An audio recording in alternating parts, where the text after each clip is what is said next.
The light is the supreme. In contrast to that, reason, what we have here. Her thought is an endless march without a goal. Light is the supreme has a goal. The goal is divine manifestation in the mortal world. That is what the life of the Supreme is there for, to accomplish it, divine manifestation in the mortal world, in the world of death. Naturally, any other light than that will be a kind of a remote shadow of that light. Reason is a remote shadow of that light. It is a very dim lamp in the darkness of the night. This constant change spells progress to her eyes. Well, reason keeps on changing, arguing, doing this, doing that constantly, and that it calls as progress. In fact, that is what the human civilization during the last 2 millennia has been working at, doing this, doing that constantly, you see. Since Plato's time, this is what we have got here. This constant change spells progress to her eyes. Her thought is an endless march without a goal. There is no summit on which she can stand and see in a single glance the infinite whole. Obviously, she cannot see the infinite whole. Well, actually, there is no summit on which she can stand. For the sake of argument, even if there is going to be a summit on which she would stand, assume that there is a summit on which she can stand, she will not be able to see the infinite soul. That is the very character of reason. Very character of reason. Even if you give a big summit on which you make her stand there, she will argue in her own way, and then she will miss the infinite whole, you see. So there is no summit on which she can. It means that there is absolutely no possibility. There is absolutely no possibility that reason will be able to see the infinite whole. That is what it means. An inconclusive play is reason's toil. Well, so that is the kind of summary of the previous section. Reason's toil is an inconclusive play. He says play. Play means working out different possibilities. Play means working out different possibilities. Try this, try that. That is the kind of a play which reason is constantly doing. It will argue in 1,000 ways. That is her play, that is her nature. Now, those 1,000 ways of arguing, they are not really going to lead you to any truth. They are not going to lead you to any truth. A strong idea can use her as its tool. You have got democracy, you have got anarchy, you have got monarchy, you have got so many systems of political organization. Each is an idea it will try and will justify also those things. You have got capitalism, you have got communism, you have got all those 1,000 things there, but none of them will be able to achieve what they want to do. A strong idea can use her as its tool. Yes, that is what has happened. Capitalism has justified itself on that basis. Communism has justified itself on that basis. But then ultimately it does not lead to anything. Each has an element of truth, but that truth is exclusive. It does not take into account the other factors, and therefore it becomes not only incomplete, it leads to inevitable failure, inevitable collapse. You see. Open. You see, liberty, freedom, we had that big slogan, French Revolution. But ultimately, you see what happens. It comes, works for a while, and then it goes away completely. You see that. Each strong idea can use her as a tool. That was really fraternity, liberty was a great thing at the time, at a moment of time, and it did achieve something. It was all right as an instrument, as a tool to bring about a certain kind of an immediate change in things. But then that immediate change cannot get settled again permanently. It has to be renewed. It has to go on from that. You see.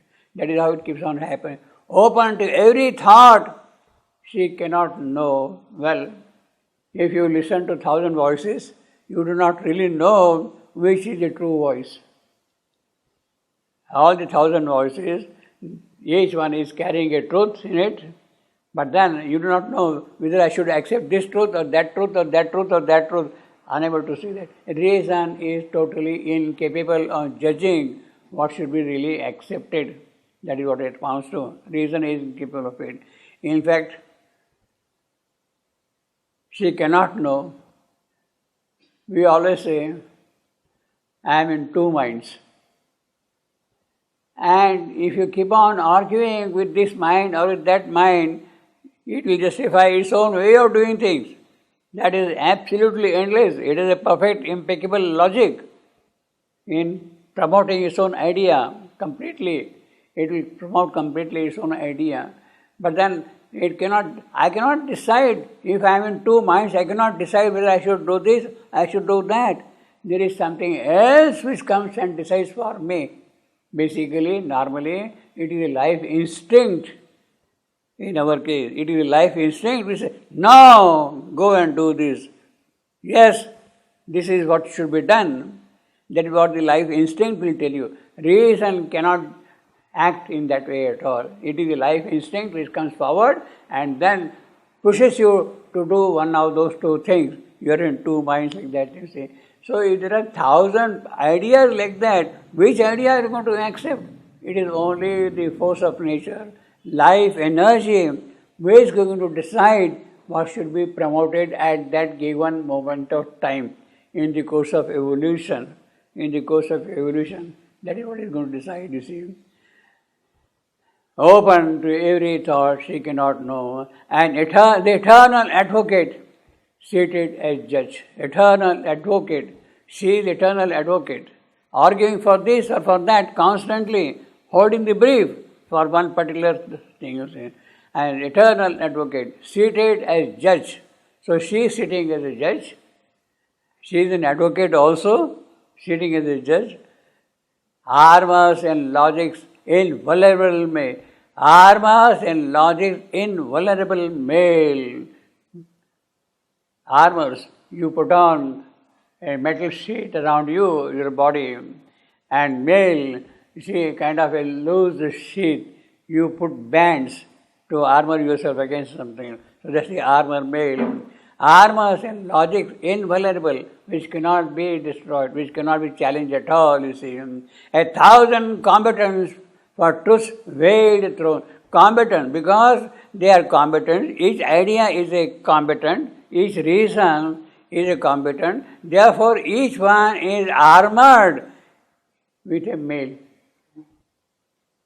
Each one is fighting for its own assertion, for its own purpose, you see, and sits on a high horseback of argument. Horseback of argument. Well, that is what you ride on the horseback, and then you insist that this is what it should be done. You drive, you push your horse forward like that, you see. To tilt forever with a wordy lance. So you are riding, you are an answer, you are riding a horse, and then what is the lance you got? Word, argument, logo, armor. Logo, armor. That is your lance, you see. Word, lance. To tilt forever with a wordy lance. Well, that is what happens. Most of the time we argue against each other also. And then we end into logo maki, killing each other's logic, you see, like that, you see. Logo maki, you see. in a mock tournament where none can win. Obviously, because reason cannot decide. Although she is sitting on the judgment seat, she is an advocate, she herself is a judge, but she cannot decide whether it should be done or that. The argument goes on and on constantly. Well, that is what has happened. In all our discussions, metaphysical discussions, it's an endless process. Vishishta, Advaita, Advaita, Advaita. See, I got so many specialized Dvaita, Advaita, Vishishta, Advaita, duality, non-duality, specialized duality, all these kind of things keep on arguing, and they have been arguing metaphysically for ages like that, but none of them can really win and say that it is this or it is that.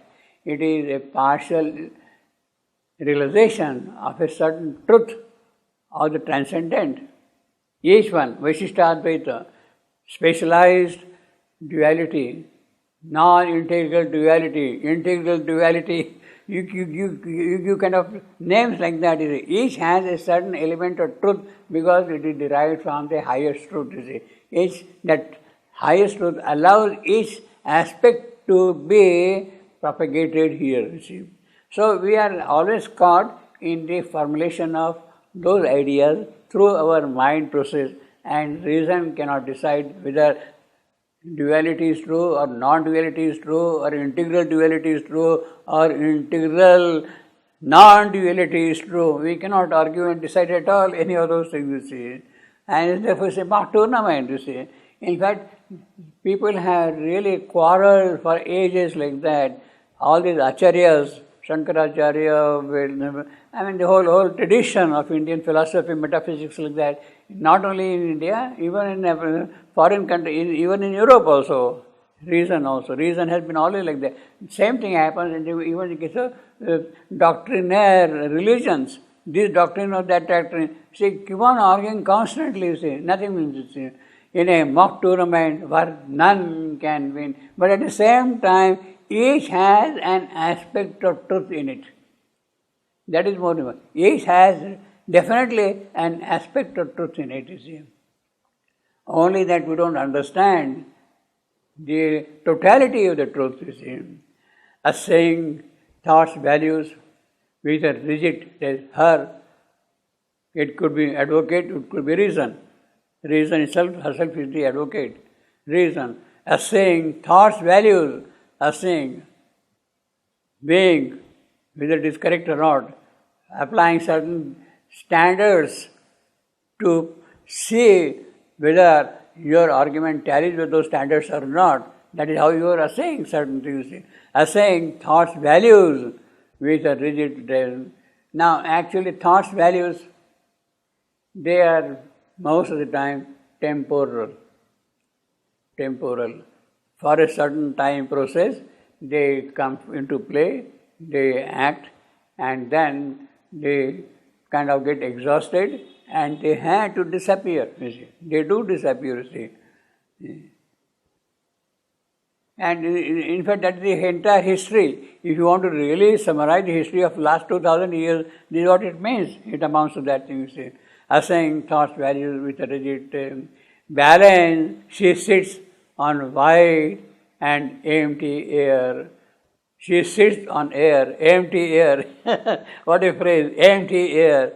Balance, she manages to sit on that thing, on a wide and empty air. Aloof and pure in her impartial poise. So she judges with any attachment, without getting emotional about anything, without getting passionate about this or that. She tries to judge, but ultimately nothing happens. She is sitting on an empty chair, empty air. Now don't ask me what it exactly means by empty air. But then the beauty of the phrase is so that, the air is there, but then it has no content in it. There is no base in it at all, on which you can sit and promote your ideas, your own possibilities, That is why it is empty, Absolute, her judgments seem, but none is sure. Her judgments, of course, reasons. Reason says this or reason says that. Well, in fact, this is what we have seen. The entire history of last 2000 years is that absolute judgment. Absolute imperialism has come, monarchy has come, this thing has come. You see, all those things have happened and gone. You see, absolute has been seen, but none is sure. Time cancels all her verdicts in appeal. So today, yes, imperialism, Roman imperialism was so powerful, but time cancelled that thing and brought other trends, brought other things. They were necessary. They had to go on, you see. Although, like sunbeams, to our glowworm mind, our mind thinks they are sunbeams, but our mind is only going by the light of a glowworm, small little flicker of light. But it does shine in the light, it does shine by the flicker of that light. Although, like sunbeam, to our glowworm mind, her knowledge feigns to fall from a clear heaven. So, as if it looks as if that her knowledge that reason is coming down from that. But at the same time, it is true that pure reason does catch sometimes what is behind it, pure reason, Plato's reason. There is a merit in it, idea. He caught hold of some truth of it, and it is that idea which expresses itself in reason form, you see. So pure reason does achieve that thing. Although like sunbeams to our glowworm mind, her knowledge feigns to fall from a clear heaven.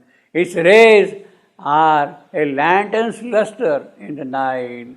So glowworm, lantern in the night, you see. This is what its stands here for, of course, her knowledge. Or you can say glowworm mind. Her knowledge feigns to fall from a clear heaven. Its knowledge, of that glowworm mind's knowledge, are a lantern's luster in the night.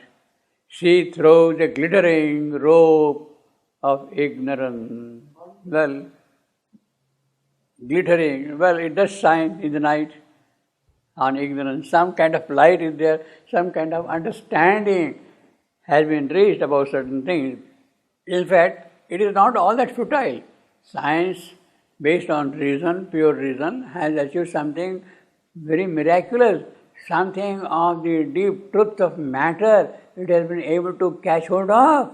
See, it is not so futile, but then that is something which is passing, which is present today.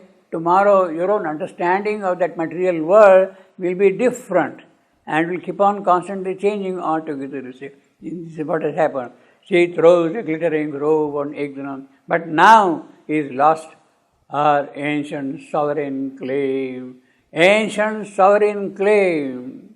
What is a sovereign claim? That she is the one who will bring knowledge. She is the one who will bring truth. That is her ancient claim. Reason is there to bring knowledge. It is her claim, ancient claim, sovereign claim. But now is lost. But that is no more there at all. That pure reason is not present there at all. But now is lost her ancient sovereign claim to rule mind's high realm in the absolute right. What is the claim? What does she claim? Her claim is that mind's high realm in her absolute right be ruled. That is her claim. Sovereign claim for all. To rule mind's realm with absolute right.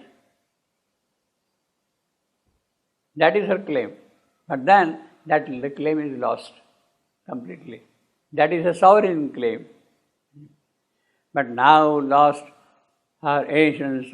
The claim is basically that mind's realm can be understood, can be grasped, can be figured out by reason. That is law. Bind thought with logic's forged infallible chain, or see truth nude in a bright abstract haze. Well, that is what happens, you see. Or see truth nude, I am spotty in a bright and in a bright abstract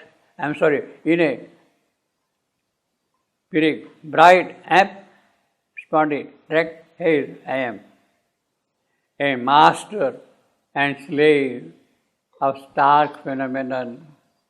She is the master and she is also slave of phenomenon. She travels on the roads of erring side.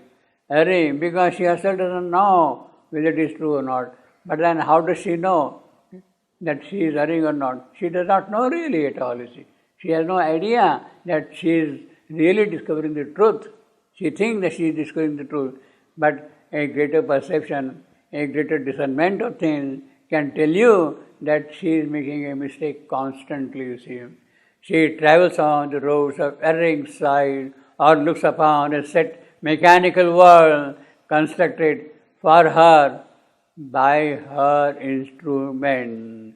She has devised instruments for her and she is then guided by what the senses say. You build a physical apparatus, you build a telescope, you build a microscope, you build all kind of huge mechanical gadgets like that, and the kind of information you get, it is that thing which is guiding you see. But then that may not be necessarily the true truth of things, you see. All looks upon a set mechanical world constructed for her by her instrument. So all our understanding is actually, the physical world's understanding is actually based on what we have built as instruments and what the instruments are providing us, are constantly giving us, you see. That is the only way, you see.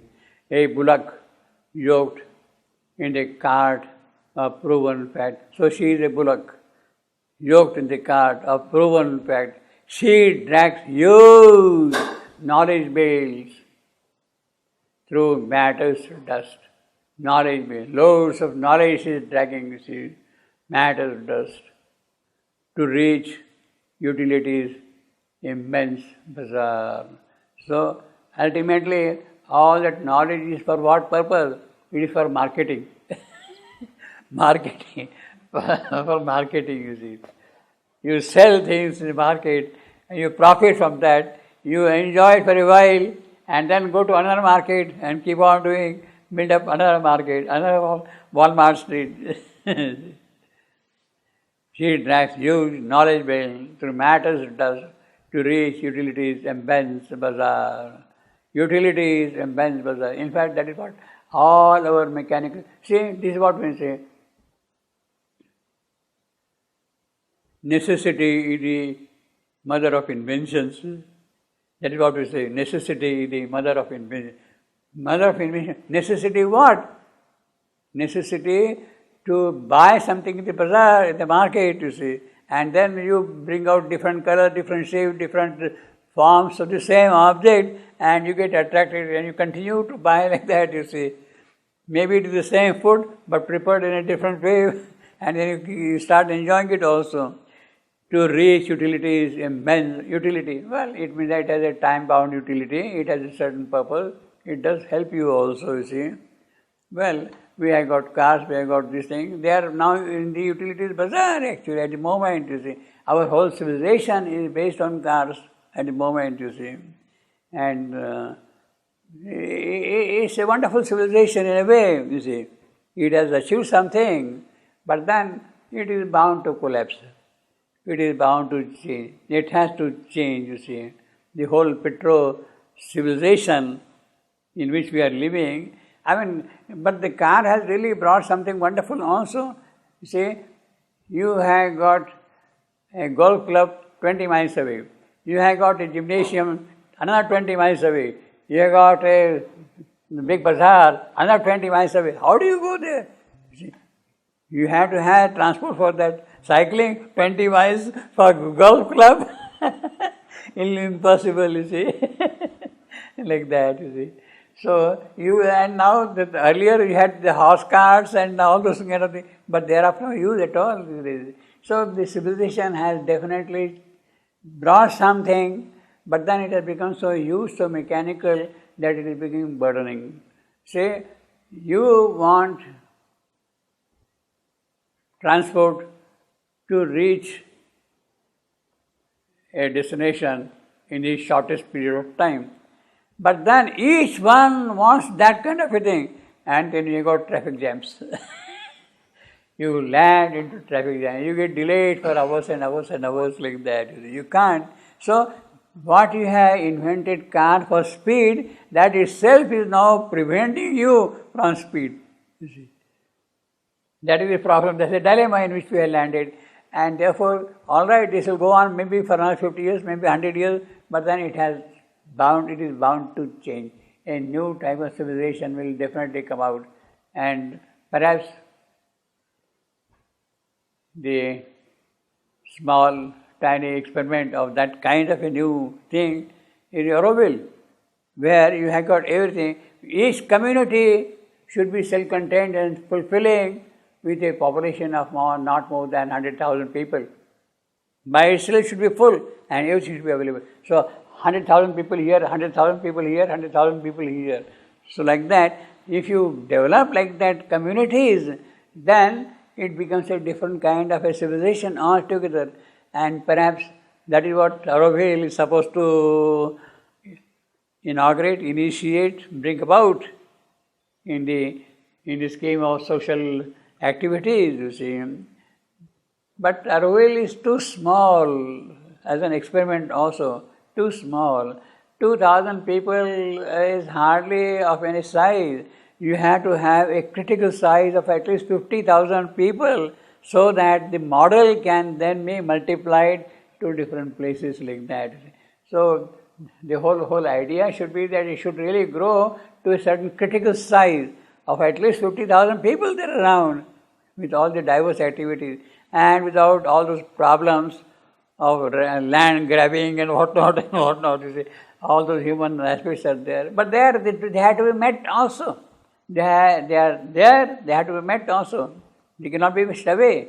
You have to live with them, you have to tackle with them, you have to find solutions for them, you see. All this. Same thing indicates ashram is that way too small a unit, even to think of that sort of a thing. It is too small a unit. And the whole idea of the ashram is of a different type. It is not from the point of view of spiritual community to develop ashram. Ashram is a place for intensification of your own spiritual possibility. Your own spiritual possibility. The collective atmosphere is for growth of individual possibilities in the deepest spiritual sense. Well, that is the ideal. But even that is now wanting in practice, which is unfortunate, you see. Which is unfortunate. Apprentice, she has grown to her old drudge, so she falls into her routine again, you see. And aided sense is her seeking's arbiter. Sense which is aided by external instrument. That sense tells you whether this is right or wrong. That is the arbiter, decides that thing. This now she uses as the assayer stone. She, reason, this, that sense. This is now that sense, who is the seeking arbiter. And reason using that sense as the assayer stone. Assayer, you judge the quality of a ornament, whether it is pure gold or pure silver, using an assayer stone. It is a small, round, well-polished quartz, piece of quartz on jasper.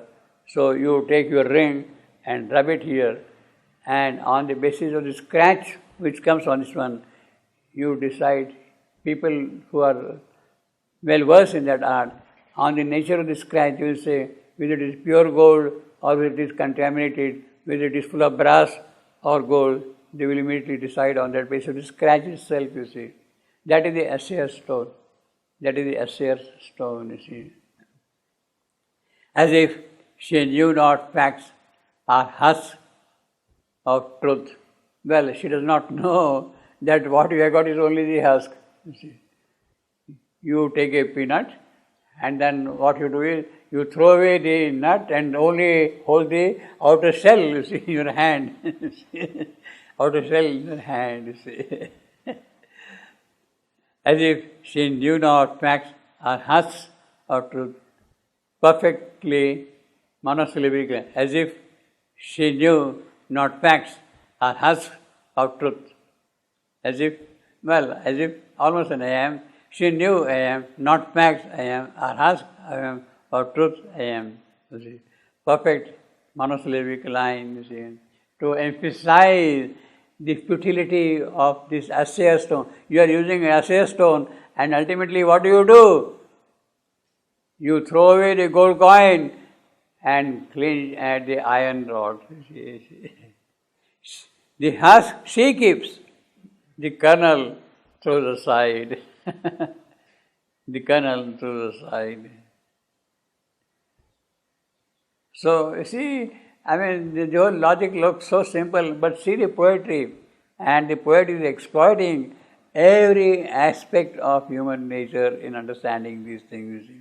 And ancient wisdom fades into the past. Ancient wisdom fades into the past. Why does it fade into the past? Ancient wisdom. Ancient, very ancient. The wisdom which has come to us from the Rig Veda. The wisdom which has come to us from high quality Upanishads, that has faded. Why it has faded? Because that wisdom had the quality of revelatory truth. That wisdom had the power of intuition in it. We have moved away from the power of intuition. We have moved away from the power of revelation, and therefore that wisdom fades away. We cannot really catch back now to the truth of the Rig Veda, but that is necessary. In fact, unless we recover the truth of the Veda, we cannot go beyond than what we are. If you want to make further progress than what the Vedic rishis of those times of the Rig Veda achieved, if you want to go beyond that, first you have to acquire that quality of revelatory understanding of things, and then on that build up other divine things upon it, you see. And ancient wisdom, he talks of that. See, even in Greek philosophy, in Greek mythology, Plato, Socrates, Aristotle came much later. They brought it down to the level of metaphysics, reason, idea, all the things. Much before that, the mythology was so rich and so revelatory. See, it had its another language of speaking. We may not understand it. Therefore, does not mean that it is meaningless, it is useless. The theogony of Hesiod, 700 BC, was in a certain sense much richer, much subtler, much more intuitive, much more inward looking, with an insight into the organizational details of that kind of a thing than what Plato gave, what Aristotle gave, than other people then. So, although we say Socrates brought philosophy to the marketplace, you see, marketplace, that is what we say. But bringing philosophy to the marketplace means that you have really distanced yourself away from the creative mythology, which was very rich in its contents and in its implications.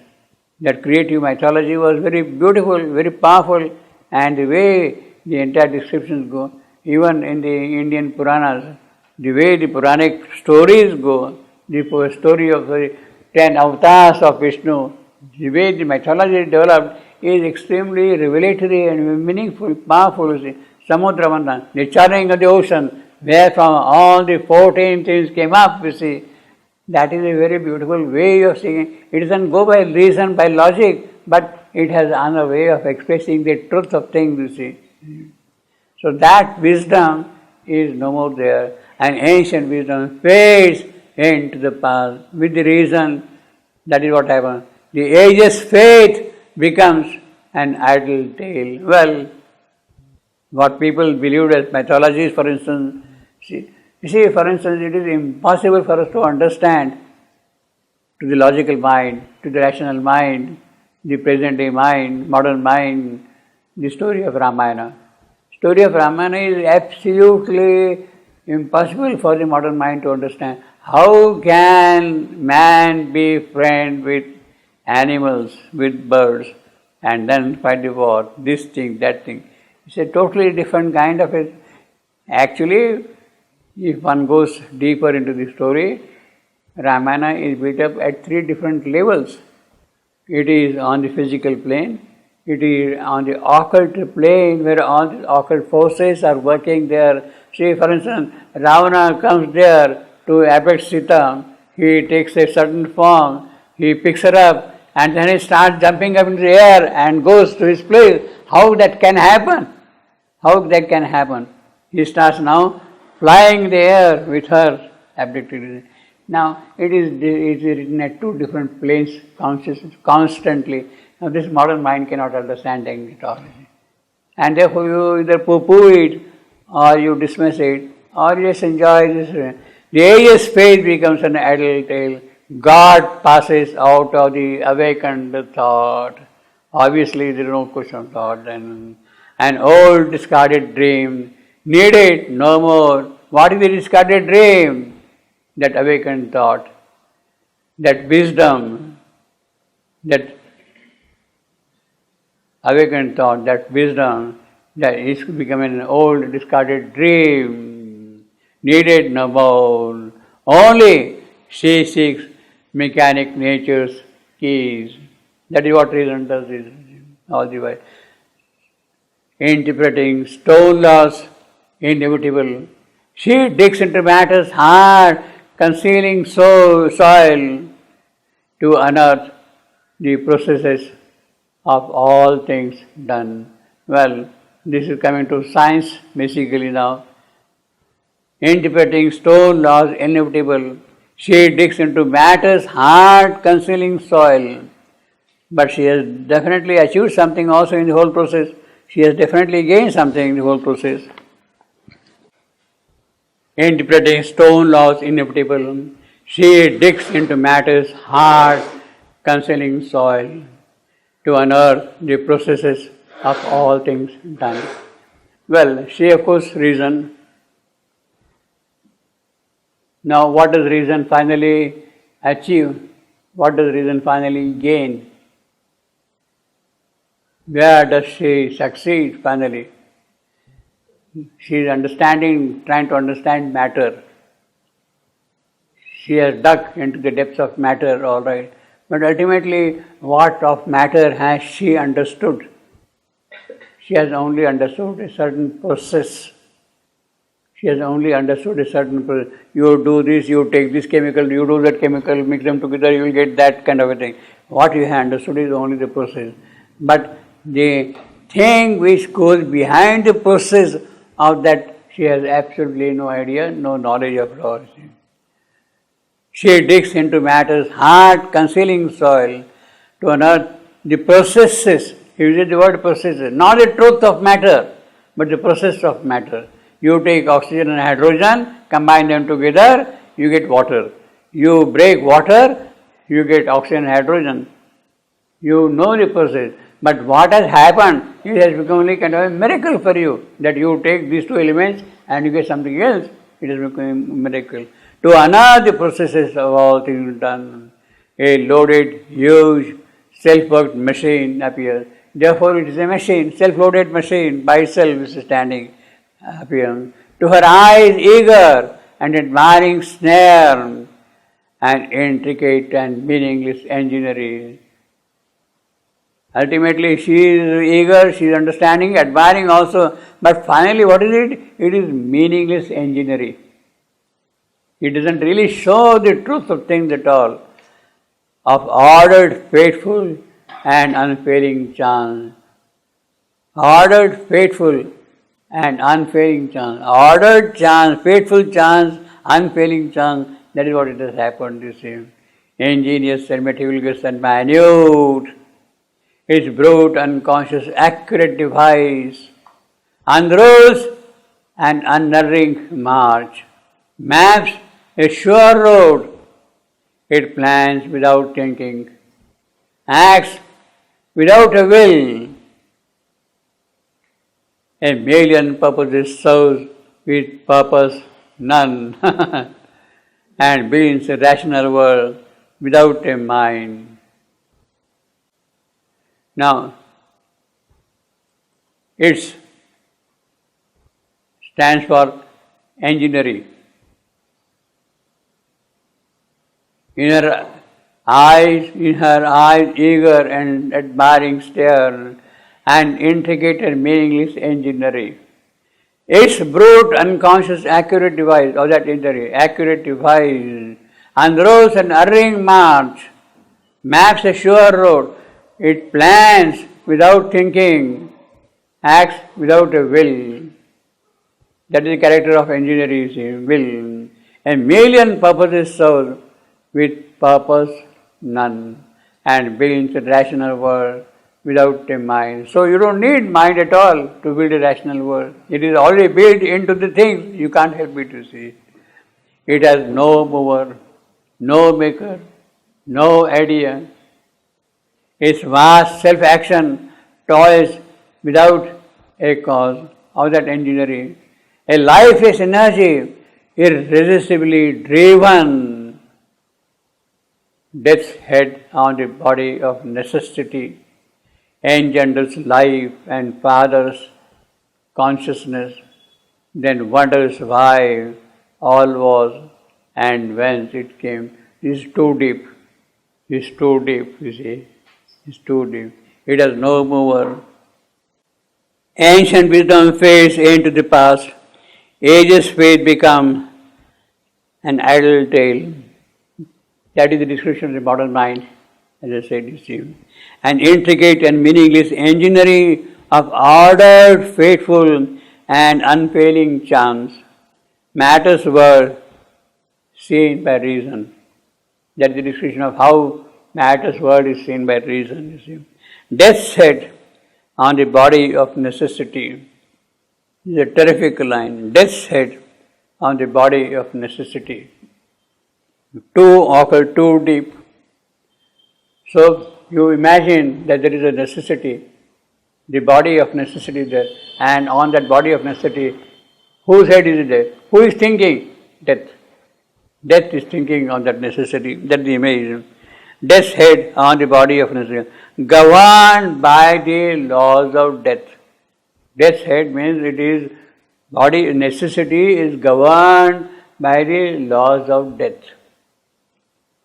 In the mechanical world, driven by this lifeless energy,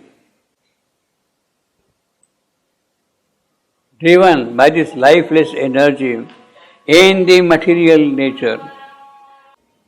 According to reason, this energy, lifeless energy, is the death's head. Lifeless energy is the death's head. Produces life and consciousness.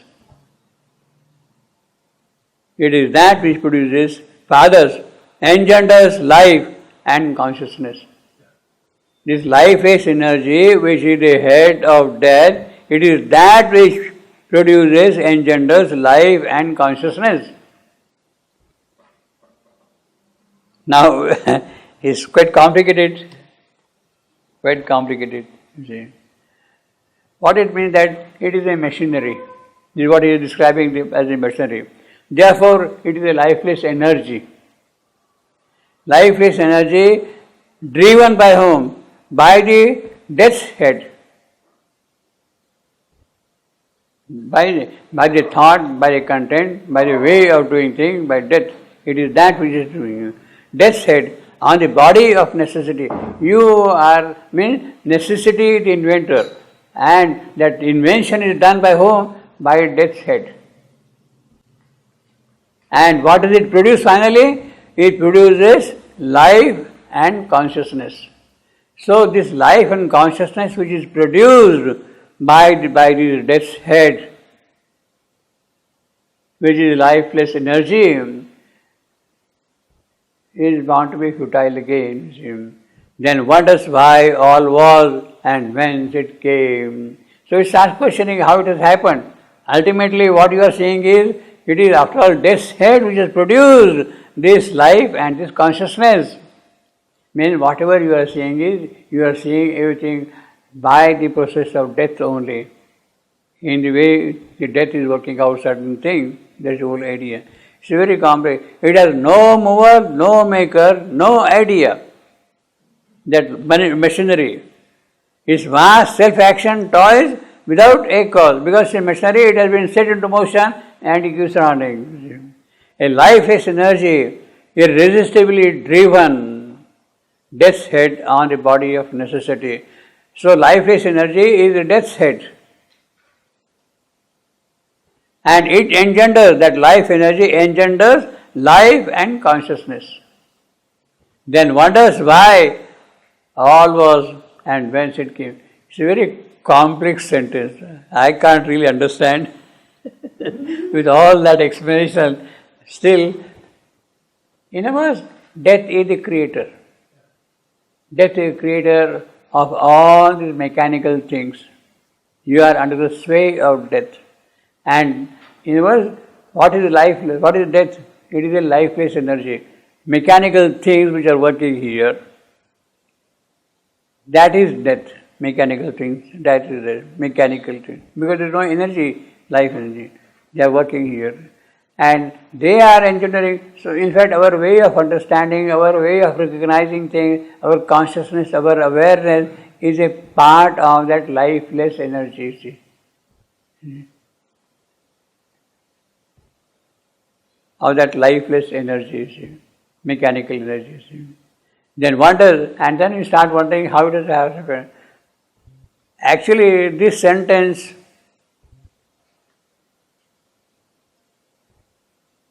needs a full 300-page thesis. See, this sentence really needs full 300-page thesis. You see, a good project for a student of philosophy to understand that thing. I don't know how many will come forward to do that thing, but this is the kind of a project. What does that mean? Death's head on the body of necessity, one I can understand that thing. But that death's head is only lifeless energy. And that lifeless energy is engendering life and consciousness. In other words, we are the product not of matter. We are the product of energy which is lying buried there deep within somewhere. And that energy has shown up itself as matter. And that matter is showing up itself as life, and that life is becoming now aware of certain things, you see. So that is the kind of a sequence of the whole thing, you see.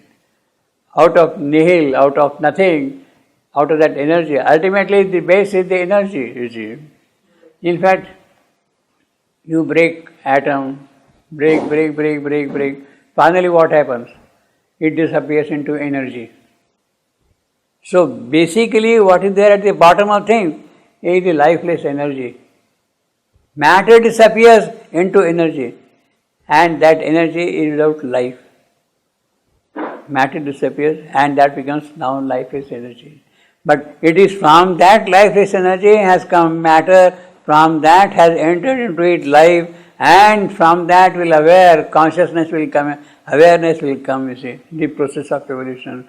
Death's head on the body of necessity engenders life and father's consciousness, then wonders why all was and whence it came. See, he wrote so casually all those things. You see?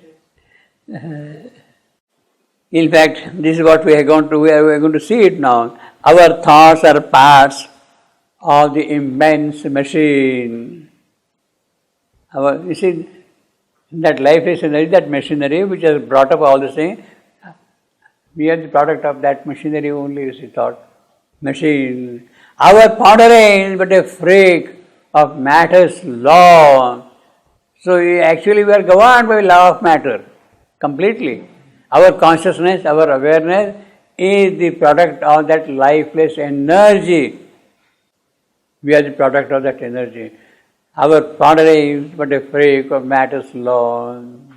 Of soul or spirit, we have now no need. Why do you want soul? Why do you want God? Energy is given to you, and energy is working out everything for you. The base is energy, It is energy which will produce matter. It is energy which will produce life. It is energy which will produce awareness, consciousness, you see. So therefore you don't need soul or spirit at all, you see. It is working by itself, mechanical. That's the machinery. The mechanical view, the mechanistic view, materialistic view is what he is forcing here, you see. Our soul, your spirit, we have now known it. Matter is admirable reality. Everything is based. So this is a very strong case of a materialist philosophy. Very strong. Matter is the admirable reality. Matter. Rocky is at Anapil. Mere Rai Pirik. Herbal Pirik Riya. I am Liti Pirik. That is how the line scans, you see. Materialism, but matter is the admirable reality. So the materialist will say, that's all, I don't need anything else. I don't need your God or spirit or soul, nothing. It is working out itself, you see. So this is the strong case for the materialist, you see. Matter is the admirable reality. The patent, unescapable miracle. You cannot escape this miracle.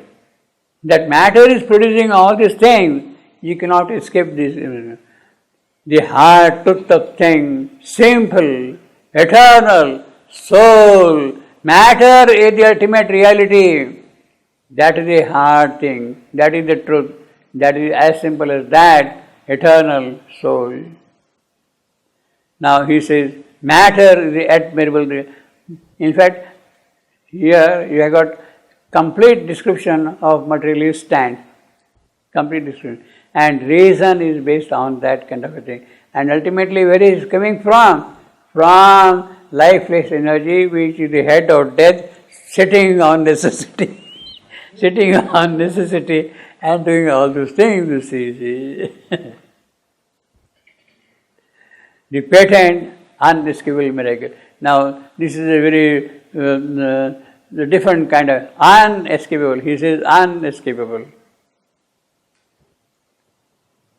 It is not inescapable, it is unescapable. There is a slight difference between the two, unescapable and inescapable. Inescapable means you just cannot avoid.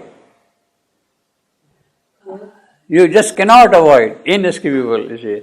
Unescapable, well, it can be escaped, you see. It means that it can be escaped. Miracle, unescapable. The word unescapable with this negative unescapable, this is the only time it appears in Savitri, only one, unescapable. Whereas inescapable appears 5 times in Savitri. Inescapable appears 5 times. Unescapable, this is the only occurrence in the entire Savitri. I got a list of all those things. Unescapable, that cannot be escaped, cannot be avoided. Inescapable, unable to be avoided. Inescapable, unable to be avoided, evaded, escaped. Inescapable appears at 4.8, 43.13, 72.6, 114.17 and 137.55. 4.8, 43.13, 72.6, 114.17, 137.55. So you have got 5 occurrences of inescapable in the entire Savitri. Unescapable, this is the only occurrence. 68.73. A suicidal rash expenditure, creating the world by a mystery of self-loss. Suicidal rash expenditure. Rash expenditure. What is the rash expenditure? That you are creating a world by self-loss. Self-loss is creating a world, and that creation is a suicidal rash expenditure. Suicidal because you are going to really meet death. You are going to meet zero, nothing, void. Self-loss. The divine has lost himself. It got so much self-absorbed into itself that it lost its own awareness. That is the self-loss. And that is kind of suicidal, because you have lost everything of your own. Complete awareness. The being has become non-being, completely non-being, without any awareness. That is the self-loss. That is self-loss. Creating the world. Now it is out of that non-being that a world is being created. That is the starting of the becoming. That's the becoming. The process of evolution is with that becoming. Evolutionary process starts with creating the world by mystery of self-loss. So, self-loss is a process of involution. Being turning into non-being.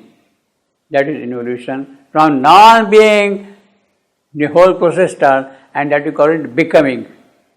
The evolution. A suicidal rash expenditure, creating the world by a mystery of self-loss, has poured a scattered work of empty space.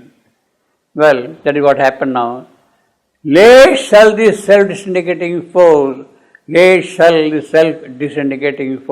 self-loss, that force which has got the self completely, contract the immense expansion it has made. Then end this mighty and unmeaning toil. The void is left bare, vacant as before. This is what happened after this ultimately. Contract the immense expansion it has made. It, the self-loss, has poured its scattered world. Then end the mighty and unmeaning toil. The void is left bare. So, there is nothing in the void and all in the process. Vacant as before. This is quite a heavy paragraph on the metaphysics of things. Late shall the self-disintegrating force.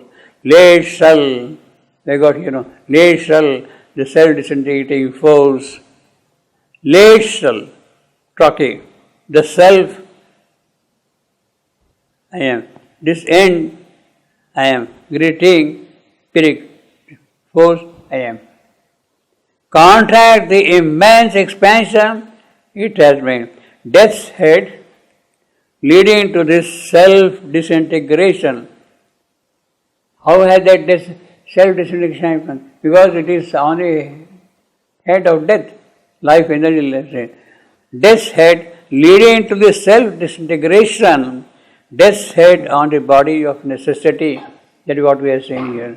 It is that which has led to disintegrating force. You see, this thought reduces everything. So, it is because death's head is on the body of necessity. Death's head leading to this self-disintegration. That is the whole purpose of idea of death. Disintegration. Death's head leading to the self-disintegration.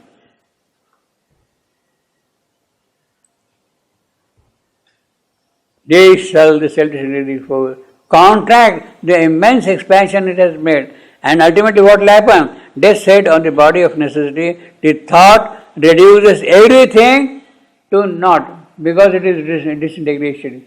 It becomes zero, not nothing. Ultimately, nothing, you see. And the void is left bare, vacant, as before. The disintegrating force is there, it is pushing. Means the whole purpose of death is what? What is there death for? Death purpose, it is standing there to reduce everything by disintegration to zero. To take back to void. Death is pushing everything back to the void. So, if you are trying to think of evolution and all that thing, death comes as an agent which will oppose that thing. Because Death will not allow you to go forward. Death will try to take you back to the void. And everything becomes a zero then. That is the idea of disintegrating force. Death's head means that, sitting on necessity. Late self-disintegrating force.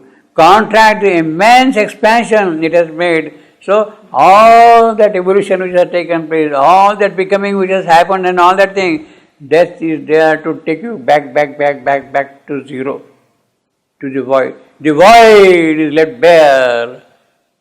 Something has started coming out from the void, then it has gone back to the void, and therefore there is nothing now there. Vacant as before. As before, what does that mean? As before, it means that out of that void, by that lifeless energy, something has started happening, but then death is sitting there and taking you back to the void, and therefore as before, you see. So that's the role of death, you see. Which is a very terrible role, that the purpose of death is there to take you back to the void. Back to the void. In fact, that is what we see in Savitri later on, you see. In the case of Savitri is fighting with death and nothing holds him back. So he disappears into the void finally himself. And then Savitri chases him through the void, and what does she see behind it? She sees the Supreme Himself who is hiding behind the void. She is the Supreme Himself who is hiding behind that void, you see, at that point, you see. Then and this mighty and late shall the self-indicating force contract the immense expansion. All that evolution which has taken place, it will go back to zero. The void is left bare, thus vindicated, crowned. The grand due thought explained the world and mastered all its laws. That everything will be disintegration, that is the new thought. Mastered all its laws. Thus the dumb roots woke with tremendous powers. Yes, it did. It woke tremendous powers. It bound to service the unconscious jinn. They will do whatever you like. You ask for a jinn to build me a palace, he will immediately build a palace for you. And you have to keep on keeping him engaged. If you don't keep him engaged, he will swallow you up also. Completely. Then the story is that jinn will do everything for you in no time.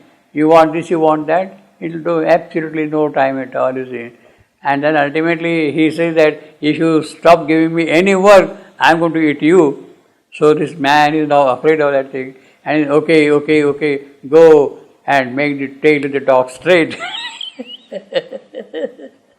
That is the story, you see. Make the tail of the dog. That is the jinn, unconscious jinn that sleep unuttered jinns that sleep unused in matters ignorant trance. See, there are miraculous powers lying there in matter, but they are lying asleep there, you see. Unconscious, bound to service unconscious jinn that sleep unused. So matter's potentialities have not really come out at all for us, you see. Basically, you see, all was precise, rigid, indisputable. Where are we here? Yeah, all was precise, rigid, indisputable. But went on matter's rock of ages, based a whole, stood up firm and clear-cut and safe, all staggered back into a sea of doubt, all staggered back into sea of doubt. You have built up everything and you start doubting everything. Now, so after describing the theory of involution and evolution and of naught and lifeless energy of matter remains, you have come to the stage of doubt, sea of doubt. So here you have got now the entire description of Descartes' skepticism. Theory of doubt, that is the great philosophy of Descartes. You start doubting everything. Everything you start doubting. And ultimately you start doubting yourself. But then you can't doubt yourself because I exist. I think, therefore I exist. Cogito ergo sum. I think, therefore I exist. So there his doubt also fails at that point of time. Because I am able to think, therefore I exist. Until then I keep on doubting every proposition, every scheme of things, every operation, ultimately to get the truth of it. That is the philosophy of Descartes. Is that right? Descartes' philosophy is, what a wonderful mind he was. And philosopher and mathematician, trigonometry, it is he who has devised trigonometry, Descartes. Wonderful. I will say, if you had to compare between Descartes and Newton, Newton was a great mind, a marble mind, voyaging to strange seas of thought, alone. That is what Newton is. Newton. But Newton's approach, Newton's physics, Newton's philosophy was practical. Pragmatic philosophy. See, the law of gravity, he says, body A acts upon body B and body B reacts on body A. A and B interact with each other. The sun is acting upon earth and earth is acting upon sun. That is what the law of gravity says, you see. The force of gravitation is interacting with the two objects. Now, the question which arises, the sun is here, the earth is here. How can the sun which is here act where it is not? How can the sun act where it is not? Means how the action at a distance can take place. You are there, I am there, I am interacting with you. How can I interact at all with you if I am not there with you at all, you see, that way? How can the action at a distance take place? Now that was the philosophical flaw in the formulation of Newton. And Leibniz was very critical of it. He says only a silly mind, a mind who has no brain at all, will think that an object can act where it is not. Where it is not. Leibniz was very critical of it, the German philosopher and mathematician. He was very critical of that thing. But then Newton's answer is that, I am sorry, I don't care about all that, about your philosophy and all that action and decision. For me, what matters is, it does work. By postulating this law, this hypothesis, that there is a force of attraction between the two objects interacting with each other, that is sufficient for me. And I fail no further hypothesis how it happens. I refuse to formulate any further hypothesis how it happens. So that was the stand, the pragmatism of Newton, which has formulated the law of gravity at that time, you see. And that was then later on converted by Auguste Comte into the positivist philosophy. Accept that philosophy which works, which produces results. Accept that philosophy. Newton's idea is producing results. It is working. Well, that must be true. That is sufficient for me. That is the positivism of Auguste Comte, the French philosopher. And he justified Newton's law. Well, it works. Enough. Nothing else. Don't ask all those other questions. Why A is acting on B where A is not present? Why? That is a silly question. It's a stupid question. So that is the kind of a pragmatic approach in doing things in life which is proposed by Newton. So Newton was a practical man. He was a Britisher, and British mind was a practical mind. Whereas Descartes was an intuitive mind, a philosophical mind, a much deeper mind. It has a different kind of a vision altogether. And Descartes, although he was a mathematician himself, Yet the kind of philosophy he has given is highly intuitive. It is more intuitive than the pragmatism of Newton. So in that sense, if you want to really grade up these two, I will put Descartes at a higher level than Newton. Is that right? Well, this is my understanding of it, you see. Sea of doubt. It has really worked. Skepticism. You see, you start, are you really present there? You start asking question. Ultimately, you disappear completely, you see. But then when it comes, am I really there? Yes, I am there because I think. Because I think, you see. Therefore, I am there, you see. That is how Descartes said. But when on Matter's rock of ages bay, a whole stood up firm and clear-cut and safe, all staggered back into a sea of doubt. So Descartes has brought this doubt, that skepticism, and everything which is based on reason, you start doubting reason itself now. The argument of reason itself you start doubting. So everything will collapse. So Sri has taken complete picture of Western philosophy and given his perspective here while discussing reason. Yes, reason you have built up here, but then you start doubting reason, and ultimately you end into doubt, and ultimately you say, cogito ergo sum, you see. See that? All staggered back into a sea of doubt. This solid scheme melted in endless flux. This solid scheme of reason melted into endless flux because of doubt.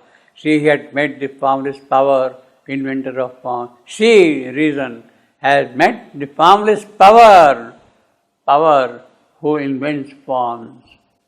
Suddenly, she stumbled upon things unseen. Because you are doubting, so you have stumbled upon something unseen in that process, it seems. A lightning from the undiscovered truth. How she had discovered that thing? Because you are doubting, ultimately a kind of a flash of light comes of truth, things unseen. Lightning from the undiscovered truth startled her eyes with its purplesing glare. Her of reason startled her eyes. By whom? By the truth, purplesing eye, and dug a gulf between the real and the known, till all her knowledge seemed an ignorance. Her of reason. So that lightning from the truth, undiscovered truth, is showing that, look, madam, your knowledge is nothing but ignorance. Is ignorance. Because you are doubting now everything, you see. So you have got this materialist philosophy, you have got reason at the foundation of things. Then you start doubting everything, skepticism to the extreme end. Ultimately, where do you end? Nothing is going to avail. A flash from lightning, truth comes and then tells you, this is all no. See. Cartesian skepticism ultimately reduces everything to naught, to nothing. Cartesian skepticism reduces everything to nothing. Doubt itself is doubted. You start doubting, but then you start doubting the doubt itself, you see. And then he classifies different types of doubts. The 4 types of doubts which he classifies are methodical skepticism, then universal doubt, then systematic doubt, and hyperbolic doubt. So he classifies, the whole theory of doubt is there. Methodical skepticism, universal doubt, systematic doubt, hyperbolic doubt. Descartes' theory of knowledge is that it is a conviction based on reason. Conviction based on reason that is so strong that no feeling of doubt can change it. No feeling of doubt can change it, you see. All beliefs, all ideas, all thoughts and matter In doubt, a sensory experience is often erroneous and must be doubted. Sensory experiences must be doubted, obviously. See. Cogito ergo sum, that is what he says ultimately. I think, therefore I am. Doubt as a route to Cartesian knowledge. So, Cartesian knowledge, how do you get? By doubting. The extreme end of doubt. Doubt as a route to Cartesian knowledge. Belief is responsible to doubt. Obviously, I believe in something, but then you start doubting. Because you are believing it, therefore doubt has arisen.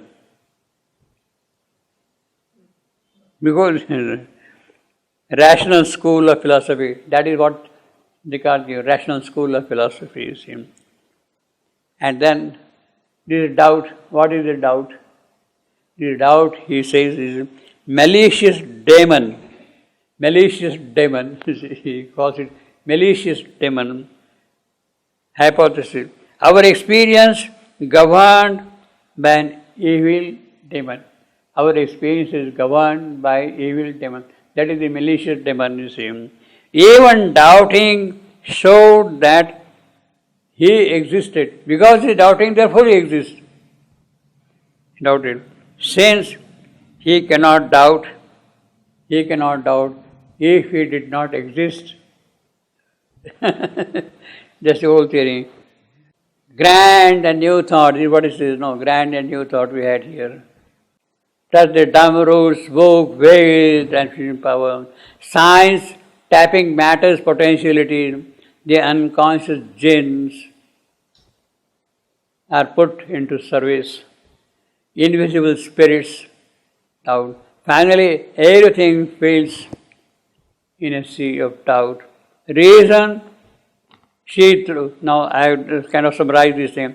Reason, she throws a robe on ignorance. That light. Travels on roads of erring sight.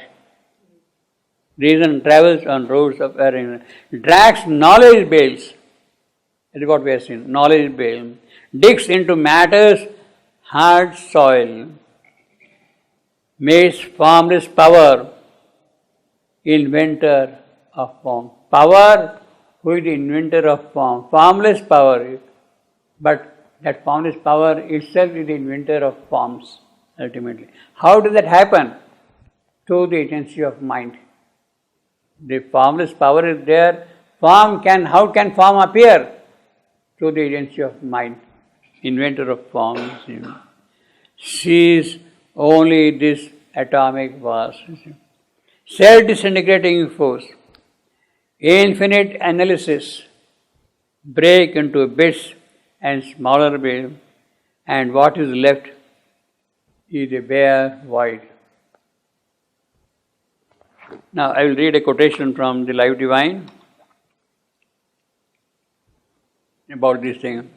Not any law of matter, it is not by law of matter, not any law of matter, but the nature of the action of cosmic mind, not by matter, but action of cosmic mind is the cause of atomic existence. Where from atomicity has come, it is not present in matter, it is a kind of an imposition of the cosmic mind. Cosmic mind is the cause of atomic existence. Matter is a creation. For its creation, the infinitesimal and extreme fragmentation of the infinite, was needed. If you want to have matter, fragmentation of the infinite is needed. Subdivide the visible aggregate or formulation into essential atoms, break it up into most infinitesimal dust of being, we shall still, because of the nature of the mind and life that form them, arrive at some utmost existence, unstable perhaps, but always reconstituting itself in the eternal flux of forces. So, the atomicity is a product of the cosmic mind. Cosmic mind, I will call it overmind, mystically, cosmic mind. Atomicity is arising because of the cosmic mind's action, and you reduce it finally, but then arrive at some utmost existence. Ultimately, what do you say there? Even at the ultimate stage, what do you say? Unstable perhaps, but always reconstituting. These aggregate small little bits which are there, reconstituting itself in the eternal flux of forces. They are reconstituting, aggregating, forming something. So that is the law of cosmic mind. So this is what we have got here.